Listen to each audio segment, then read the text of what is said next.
السلام علیکم وعلیکم بھائی، السلام ورحمۃ اللہ قرآن شریف کی جو وبرکاتہ۔ صورت ہے سورۃ توبہ، اگر اس کے شروع میں بسم اللہ نہیں ہے، اگر جیسے ہم قرآن شریف کھولتے ہیں تو سب سے پہلے بسم اللہ اعوذ باللہ بسم اللہ پڑھ کے پھر ہے نا ہم قرآن شریف شروع کرتے ہیں.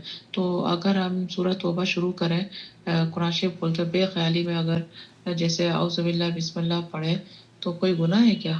بسم اللہ سورۃ توبہ میں تو بسم اللہ نہیں ہے، لیکن اگر شروع میں ہم پڑھیں پھر سورۃ توبہ پڑھے، سورۃ توبہ کے شروع میں بسم اللہ پڑھے تو کوئی گناہ ہے کیا؟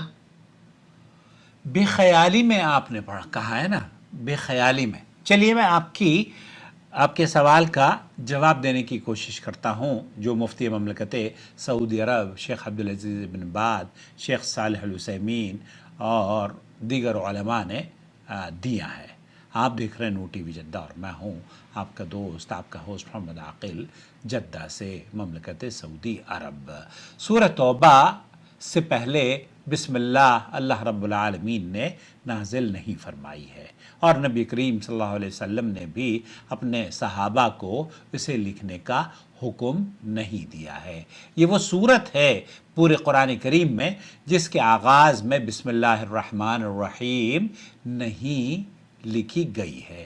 اس کی بنیادی وجہ حضرت عبداللہ ابن عباس فرماتے ہیں کہ میں نے حضرت عثمان سے پوچھا کہ آپ نے سورۃ توبہ کے شروع میں بسم اللہ کیوں نہیں لکھی؟ تو انہوں نے فرمایا یہ سورت نازل ہوئی تو نبی کریم صلی اللہ علیہ وسلم نے ہمیں حکم دیا کہ ہمیں حکم نہیں دیا کہ اس کے آغاز میں ہم بسم اللہ تحریر کریں۔ اس حدیث کو امام بخاری نے نقل کیا ہے۔ سورۃ توبہ میں مشرکین اور منافقین کے خلاف اعلان جنگ ہے، جبکہ بسم اللہ رحمت اور سلامتی کی علامت ہے۔ نبی کریم صلی اللہ علیہ وسلم نے خود بھی اس صورت کے آغاز میں بسم اللہ نہیں لکھی، اور نہ ہی اس کے ساتھ اس کے کسی اور صورت کا حصہ اسے قرار دیا کہ آپ بسم اللہ بیچ میں کہیں سے بھی آپ پڑھنا چاہیں تو اس میں سورہ توبہ، سورہ انفال اہل علم کا دراصل اس سلسلے میں آپ کو سعودی عرب کی جو علماء ہیں شیخ ابن باز سے پوچھا گیا تو انہوں نے کہا کہ سورہ توبہ سے پہلے بسم اللہ پڑھنا خلاف سنت ہے، کیونکہ نبی کریم صلی اللہ علیہ وسلم صحابہ کرام نے ایسا نہیں کیا۔ تاہم اگر کوئی سورہ توبہ سے پہلے بسم اللہ پڑھ لیتا ہے، غلط فہمی ہے یہ اس کی، اور یہ عمل قرآن و سنت کے خلاف ہے، سنت کے مطابق نہیں ہو سکتا۔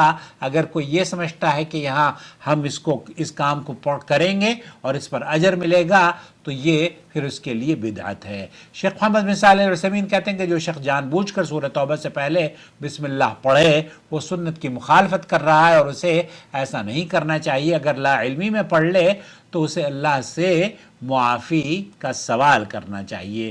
یہی بات شیخ عبدالعزیز الفوزان نے کہی ہے۔ من بين سور القرآن لا يشرع عند قراءتها من أولها أو في أثنائها قراءة البسملة۔ یہاں شیخ عبدالعزیز الفوزان بھی یہ کہہ رہے ہیں کہ بسم اللہ سورہ توبہ کے نہ شروع میں اور نہ بیچ میں، جب بھی آپ پڑھیں، اگر سورہ انفال پڑھتے ہوئے جا رہے ہیں تو آپ انفال کے بعد براءۃ من اللہ ورسولہ سورہ توبہ کو پڑھ لیجئے۔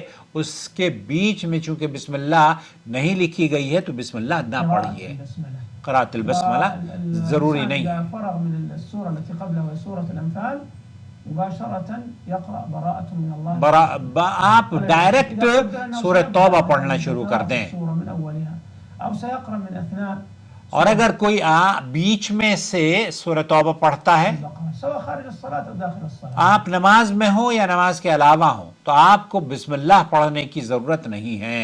فإنه يتعوذ بالله من الشيطان الرجيم، پھر آپ تعوذ باللہ من الشیطان الرجیم، اعوذ باللہ من الشیطان الرجیم پڑھنے کے بعد پڑھیں ثم يقرأ براءة من الله، براءۃ من اللہ۔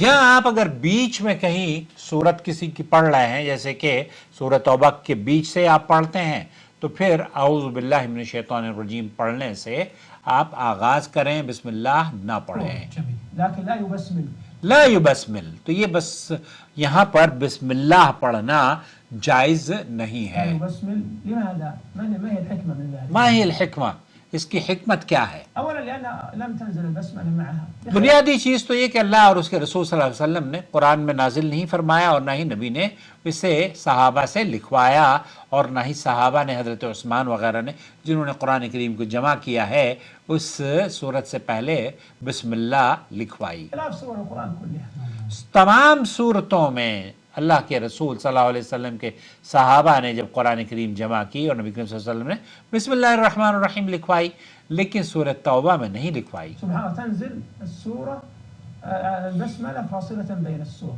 یہاں دو صورتوں کے درمیان جو بیچ میں اللہ رب العالمین نے سورت بسم اللہ الرحمن الرحیم یہ ڈفرینشیٹ کرتی ہے، ایک صورت سے دوسری صورت کو الگ کرنے والی ہے۔ وبها يعرف انتهاء السورة التي قبلها وبداية السورة الجديدة. فهي یہاں آية من القرآن لكنها مستقلة. یہاں یہ آیت ہے قرآن کریم کی، مستقل آیت ہے، اس میں تو کوئی دو رائے نہیں بها ہے۔ كل سورة. یہ اس صورت کے آغاز میں، ہر صورت کے آغاز میں لکھی بھی گئی ہے۔ واختلف في البسملة في سورة الفاتحة. الشافعية يرون أنها جزء من الفاتحة وجمهور أهل العلم يرون أنها آية مستقلة كسائر سور القرآن. اور سورہ فاتحہ میں یہ کہا جاتا ہے کہ سورہ فاتحہ شافعیہ کا موقف یہ ہے کہ یہ جز ہے سورہ فاتحہ، بسم اللہ کا، بسم اللہ جز ہے سورہ فاتحہ کا، اور جمہور یہ کہتے ہیں کہ یہ ایک مستقل صورت، مستقل آیت ہے۔ إلا التوبة الا التوبہ، توبہ، سورہ توبہ میں یہ آیت نازل نہیں ہوئی ہے۔ یہ اہل علم کا موقف یہ ہے کیونکہ اس کو اللہ رب العالمین نے بہت سارے اہل علم کا موقف یہ ہے کہ سورہ انفال سورہ توبہ ہی کی کنٹینیویشن ہے، تابع لها، تابع لها، يعني سورة مستقلة. جی۔ فلا يشرع فيها البسملة. وبعض فلا يشرع فيها البسملہ، تو اس میں بسم اللہ پڑھنا جائز نہیں ہے۔ إن التوبة هي التي فضحت المنافقين. یہ منافقوں کو اصل میں ڈرانے یا ان کی فضیحت بیان کرنے، اور یہ اس کے اندر وتوعدتهم بالعذاب والنكال الأليم. فهي سورة عذاب. اس کے اندر یہ تو سورۃ العذاب ہے، یہ تو وارننگ ہے، یہ تو ڈرا رہی ہے منافقین کو، مشرکین کو، کافرین کو، اسلام کے دشمنوں کو۔ لا يتناسب معها الرحمة في قول بسم الله. تو اس آیت، اس صورت کا جو مضمون ہے اس سے مطابقت نہیں رکھتا رحمت کا تذکرہ ان لوگوں کے لیے جو کہ منافق ہیں، اسلام کے دشمن ہیں۔ خلاصہ کلام یہ ہوا میرے بہن کہ اگر کوئی شخص غیر شعوری طور پر پڑھ لیتا ہے فبیہا، اللہ سے معافی مانگ لے۔